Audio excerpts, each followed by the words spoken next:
Well, now we just left the mixed evergreen woodland part of our garden, and you can see why it's called mixed evergreen woodland is that there are some trees here, like there's a black oak, there's a camellia, there's a vitex. A lot of these trees were here when we moved here, or in the case of the black oak, that was probably, you know, planted by a squirrel or a scrub jay, who are both a part of this ecosystem and help the ecosystem renew itself.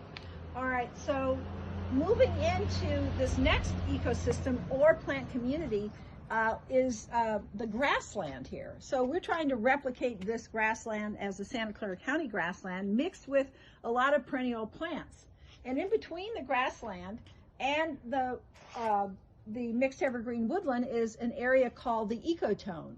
And this is an area that gets some sun and some shade, and it's usually full of more biodiversity than other parts of either of those two plant communities. And so you can see this is the place where the iris seem to do very well because they're not in full sun, they're in shade part of the time.